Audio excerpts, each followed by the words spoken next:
পাকে আমরা কয়েক দফায় কয়েক স্তরে ছাত্রদেরকে শিক্ষাদান করে থাকি।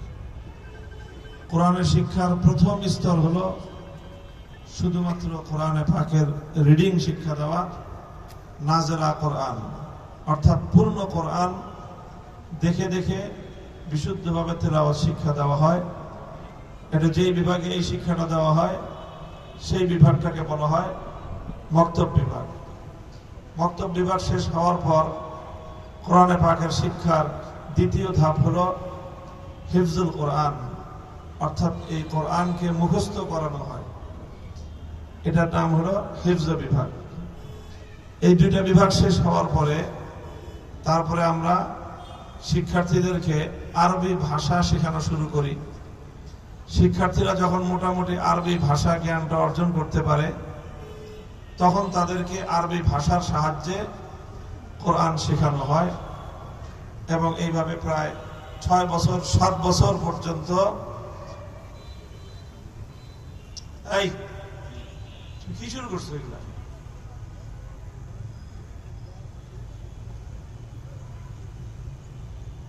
সরাও তুমি এখান থেকে, সরাও।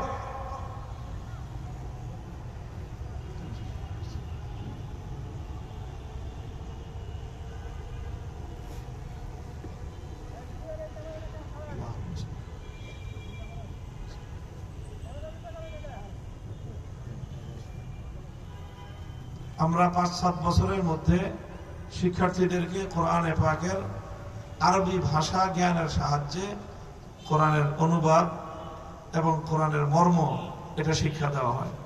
এটা হলো কোরআন শিক্ষার তৃতীয় ধাপ। চতুর্থ ধাপে এসে কোরআনে পাককে আমরা পূর্বসূরি যারা অতিক্রান্ত হয়ে গেছেন অনেক আগের, সেই সকল পূর্বসূরিগণ কোরআনে পাকের যে তাফসীর লিখেছেন তাদের সেই তাফসীর পড়ানোর মধ্য দিয়ে আমরা কোরআনে পাককে চতুর্থ স্তরের শিক্ষার্থীদেরকে শিক্ষাদান করে থাকি। এই স্তরে একটা পূর্ণাঙ্গ তাফসীর আমাদের মাদ্রাসার সিলেবাসে বিন্যস্ত হয় এবং মাদ্রাসার সিলেবাসে পাঠদান করা হয়। সেই তাফসীরটা হলো তাফসীরুল জালালাইন এবং সেই সাথে আরেকটা জগৎ বিখ্যাত তাফসীর তাফসীরে বাইজাবি শরীফেরও কিছু অংশ ছাত্রদেরকে পাঠদান করা হয়। এটা চতুর্থ স্তর। পঞ্চম স্তরে আমরা কোরআনে পাকের শিক্ষা দান করি কোরআনের যে সর্বশ্রেষ্ঠ, সবচেয়ে অথেন্টিক এবং সবচেয়ে প্রামাণ্য যে ব্যাখ্যা এবং কোরআনে পাকের সর্বোত্তম যে ব্যাখ্যা, সেটা হলো কোরআনের ওই ব্যাখ্যা যেটা ওই ব্যক্তি করেছেন যেই ব্যক্তির উপর কোরআন নাজিল হয়েছে এবং যাকে দুনিয়াতে পাঠানোই হয়েছে দুনিয়ার মানুষকে কোরআন বোঝানোর জন্য। তিনি হলেন ওই মহান ব্যক্তিত্ব যাকে আল্লাহ পাক রব্বুল আলামিন সর্বশ্রেষ্ঠ নবুয়ত, সর্বশ্রেষ্ঠ রিসালাত, সর্বশেষ নবুয়ত দিয়ে যার উপরে সর্বশ্রেষ্ঠ কিতাব আল্লাহ নাজিল করেছেন মুহাম্মদুর রাসূলুল্লাহ সাল্লাল্লাহু আলাইহি ওয়াসাল্লামের। তিনি যে কোরআনের ব্যাখ্যা দিয়েছেন সেই ব্যাখ্যাটা আমরা সর্বশেষ শিক্ষা দিই। তো আল্লাহর নবীর হাদিসের মধ্যে যা কিছু বর্ণনা করা হয়েছে, নবীজি যা কিছু বলেছেন, যা কিছু করেছেন, যা কিছু করতে বলেছেন, যা কিছু করতে নিষেধ করেছেন, তিনি যা কিছু সমর্থন করেছেন, তিনি যা কিছু বর্জন করার জন্য নিষেধ করেছেন, এই সবটা মিলেই হলো হাদিস। আর এই পূর্ণ হাদিসটাই হলো আল্লাহর কোরআনে পাকের সর্বোত্তম এবং সর্বশ্রেষ্ঠ ব্যাখ্যা। আল্লাহ পাক নিজেই বলেছেন, وأنزلنا إليك الذكر لتبين للناس ما نزل إليهم ولعلهم يتفكرون। আল্লাহ বলেছেন, নবী আমি আপনার নিকট কোরআন এজন্য নাজিল করেছি কারণ আপনি ছাড়া এই পৃথিবীর মানুষকে কোরআন বুঝিয়ে দেওয়ার মতো আর কেউ নেই। এই জন্য আল্লাহর নবীর কাছ থেকে প্রাপ্ত ব্যাখ্যা ছাড়া দুনিয়ার কোনো দার্শনিক, দুনিয়ার কোনো ভাষাবিদ, দুনিয়ার কোনো জ্ঞানী বিজ্ঞানী কারো পক্ষেই পবিত্র কোরআনের পূর্ণ মর্ম উদ্ধার করা সম্ভব নয়। এই জন্য সারা দুনিয়া, গোটা বিশ্ববাসী কোরআন বোঝার জন্য নবী করিম সাল্লাল্লাহু আলাইহি ওয়াসাল্লামের প্রতি মুখাপেক্ষী। আর আল্লাহর নবী সেভাবেই বিশ্ববাসীকে আল্লাহর কোরআনের ব্যাখ্যা শিখিয়ে দিয়েছেন। তো আমরা আমাদের কওমি সিলেবাসের সর্বশেষ বছর এটাকে আমরা দাওরায়ে হাদিস বলি। দাওরায়ে হাদিস মানে হলো যে শুধুমাত্র হাদিস অধ্যয়নের, বারবার হাদিস রিপিট করার বছর। এই বছরটায় সমস্ত হাদিসের মাধ্যমে কোরআনে পাকের আলোচনা ছাত্রদের সামনে করা হয়। সেই হাদিসের কিতাবের মধ্যে আমার অনেকগুলো স্তর রয়েছে। সর্বোচ্চ স্তরের হাদিসের কিতাব আসাহুল হাদিস কুতুবিল হাদিসিয়া, হাদিস শাস্ত্রের 250 বছরের ধারাবাহিক মেহনতের মাধ্যমে সর্বোচ্চ চূড়ায় যখন হাদিস শাস্ত্র পৌঁছেছে, তখন সেই সর্বোচ্চ চূড়ায় হাদিসের যে কিতাব রচিত হয়েছে, সেই কিতাবটাই হলো আল জামিউস সহিহুল মুসনাদুল মুখতাসার মিন উমুরি রাসূলিল্লাহ সাল্লাল্লাহু আলাইহি ওয়াসাল্লাম ওয়া সুনানিহি ওয়া আইয়ামিহি তথা সহিহুল বুখারী। এই হলো সহিহুল বুখারীর তাৎপর্য। অর্থাৎ সহিহুল বুখারী শুধুমাত্র স্বাভাবিক বিবেচনায় একটা কিতাব নয়, এমনকি শুধু একটা হাদিসের কিতাবই নয়, বরং এটা বিশুদ্ধতম হাদিসের কিতাব এবং এটা আল্লাহর কোরআনে পাকের সর্বোত্তম ব্যাখ্যা গ্রন্থ।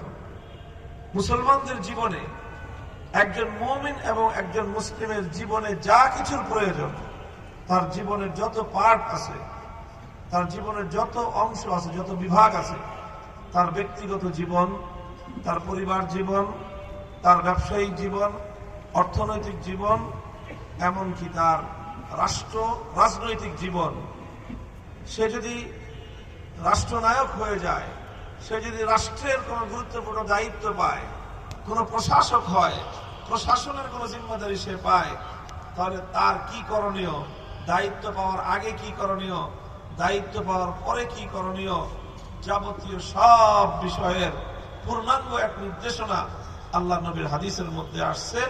এবং সেই হাদিসগুলোকে সামনে রেখেই ইমাম বুখারী রাহমাতুল্লাহি আলাইহি কোরআনের আয়াত এবং হাদিসের সমন্বয়ে চমৎকার একটা গাইডলাইন উম্মতের সামনে উপস্থাপন করেছেন।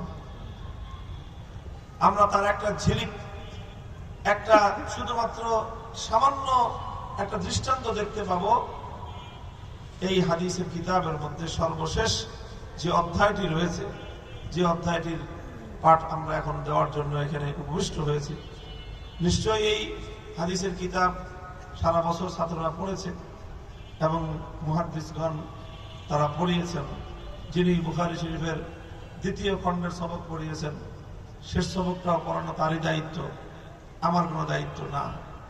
কিন্তু হুজুরের নির্দেশে আমাদের লিডার, আমাদের নেতা, হেফাজতে ইসলাম বাংলাদেশের আমার সভাপতি হযরত মাওলানা জুনায়েদ আল হাবিব সাহেব হাফিজাহুল্লাহ তাআলা, উনি আমাকে নির্দেশ দিয়েছেন যে এই সবকটা আমাকে পড়াতে হবে। এই জন্য আমি ওনার নির্দেশে, শুধু অনুমতি না, নির্দেশ ক্রমে আমি হাদিসের সর্বশেষ অধ্যায়ের সবক পড়ানোর জন্য এখানে উপবিষ্ট হয়েছি, অন্যথায় আমি সাহস করতাম না। তো আমি এই হাদিসের অধ্যায়ের যে কথাগুলো সংক্ষিপ্তভাবে আপনাদের সামনে উপস্থাপন করছি। ইমাম বুখারী রাহমাতুল্লাহি আলাইহি এই সর্বশেষ অধ্যায়ের দ্বারা যে বিষয়টি সাব্যস্ত করতে চেয়েছেন, সেটি হলো উম্মতের মধ্যে একটি বাতিল চিন্তাধারা, একটা বাতিল আকীদা, একটা বিভ্রান্ত আকীদার উন্মেষ ঘটেছিল। ইমাম বুখারী সেই বাতিল আকীদাকে খণ্ডন করার জন্য এই বাব এবং এই অধ্যায় তিনি বর্ণনা করেছেন। সেই বাতিল আকীদাটা কি? সেই ভ্রান্ত আকীদাটা হলো ইনকারে ওজন। আল্লাহ পাক রব্বুল আলামিন কিয়ামতের দিন প্রত্যেকটা মানুষের কার্যক্রম, কাজকর্ম, কথাবার্তা, এমনকি মানুষের অন্তরের যে সিদ্ধান্ত, যেই কাজ করার সিদ্ধান্ত মানুষ নিয়ে নেয়, এখনো কার্যে পরিণত করে নাই, শুধু সিদ্ধান্ত নিয়েছে, সেটাও আল্লাহ পাক রব্বুল আলামিন কিয়ামতের দিন পরিমাপ করবেন, ওজন করবেন, ওজন করে যা